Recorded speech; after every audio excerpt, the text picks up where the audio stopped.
அப்பா இங்க பாரு. பரிதாபம் பாக்குறேன் பத்தியா? ஏய் பரிதாபம் பாக்குறேடே, எனக்கு தாண்டா உன்னை பார்த்தா பரிதாபம். சரி இல்லடா, இதுக்கு பேரு வயிற்றுச்சல் சொல்லுவாங்க தமிழ்ல. ஏ அது தெரியுதுடா மானங்கட்ட மேல. ஏய் பாவீங்களா அநியாயமா போவீங்களான்னு. பாவீங்களா அநியாயமா போவீங்களாமே ஓட்டு போட்டவங்களா? ஐயோ ஒரு நேர்மை இருக்குதா? நேர்மை இருக்குதா? இன்னொரு சந்ததி எப்படி இருக்கணும்னு பாத்தீங்களா? ஒரு பெத்த தகப்பனை எப்படியெல்லாம் பேசுறாங்க பாருங்க. அவர் வருத்தப்படுறாரு, பின்வரும் சந்ததியினரை பத்திலாம் நினைச்சுதான் நீங்க எல்லாம் ஓட்டு போட்டீங்களா? ஒரு நேர்மை இருக்கா அவர்கிட்ட அப்படின்னு கேட்குறாங்க. அவருக்கு இந்த நாட்டு மேலேயும் நாட்டு மக்கள் மேலேயும் அவருக்கு அக்கறை இருக்கு, குழந்தைங்க மேலே அக்கறை இருக்கு, பின்வரும் சந்ததியினரை பற்றி அக்கறை இருக்கு. ஆனால் அவர் பெத்து வளர்த்த மகளுக்கு எந்த அக்கறையும் இல்லை, தகப்பன் மேலேயே எந்த அக்கறையும் இல்லை. அதை வீடியோ வேற எடுத்து பப்ளிக்காக போடுறாங்க, பப்ளிக்காக எல்லாரும் பார்க்கட்டும்னு போடுறாங்க. இது என்ன மாதிரியான ஒரு கேடுகட்ட மனநிலை?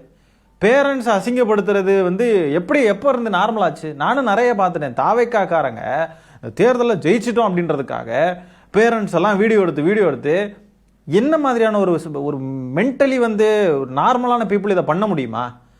எப்படிங்க இது? எனக்கு புரியல. சரி, தாய் தகப்பன் வேற கட்சியை ஆதரிக்கிறாங்க, நம்ம இந்த கட்சியை ஆதரிக்கிறோம், அவங்க தோத்துட்டாங்க, அதனால பேரண்ட்ஸை இப்படி வீடியோ எடுத்து போட்டு அசிங்கப்படுத்துறது என்ன மாதிரியான? உண்மையாலுமே அன்பு பாசம், பேரண்ட்ஸை யாரும் கலாய்க்க கூடாது, பேரண்ட்ஸை நம்ம எங்கேயும் விட்டு கொடுக்க கூடாதுன்னு நினைக்கிறவங்க இப்படிலாம் பண்ணுவாங்களா?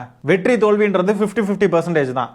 இப்போ முன்ன பின்ன இந்த பெண்மணி தாவேக்காவே ஆதரிக்கிறாங்க, இந்த தாவேக்கா தோத்து போய் அந்த ஐயா ஆதரிக்கக்கூடிய கட்சி ஜெயிச்சிருந்துச்சு அப்படின்னா அவர் இது மாதிரி வீடியோ எடுத்து தன்னுடைய மகளை வீடியோ எடுத்து நக்கல் அடிச்சு கேவலமாக பேசி இதை சமூக வலைதளங்களில் போட்டால் இந்த பெண் இருக்கு, அப்போ மனநிலை எப்படி இருக்கும்? இதெல்லாம் எப்போ இருந்து நார்மலாச்சுன்றது தெரியல. கொஞ்சம் கூட அடிப்படையில் ஒரு எம்பத்தின்றது ஒன்று இல்லையா? இந்த தலைமுறை கிட்ட ஏதோ ஒன்று அடிப்படையிலே தவறாக இருக்குன்னு நான் உணர்ந்துக்கிட்டே இருக்கேங்க. நான் ரொம்ப நாளாக உணர்றேன், இது ஏதோ ஒரு அடிப்படையிலே ஏதோ தவறு இருக்கு. எல்லாத்தையும் நார்மலாக்கி பார்க்குறாங்க. என் புருஷனை விட விஜய் தான் எனக்கு ரொம்ப பிடிக்கும் அப்படின்னு சொன்னாங்க ஒரு பெண்மணி, வீர முழக்கங்கள் எழுப்புனாங்க. அந்த மாதிரி பெற்ற அப்பாவை விட விஜய் தான் ரொம்ப பிடிக்கும். பெற்ற அப்பா சமூக வலைதளங்களில் கேவலப்படுறதை விட விஜய்க்கான பெருமையை நிலைநாட்டுவதில் தான் எங்களுடைய கவனம் இருக்கும். அப்போ பெற்ற அப்பாவுக்கு என்ன மரியாதை? பெற்ற அப்பாவின் உணர்வுகளுக்கும் பெற்ற அப்பாவின் சிந்தனைகளுக்கும் அவருடைய ஞானத்திற்கும் என்ன மரியாதை? முதல்ல அதை மதிக்கணும்ல. என்ன ஒரு ஜென்மங்கள்ரா நீங்கள்லாம்.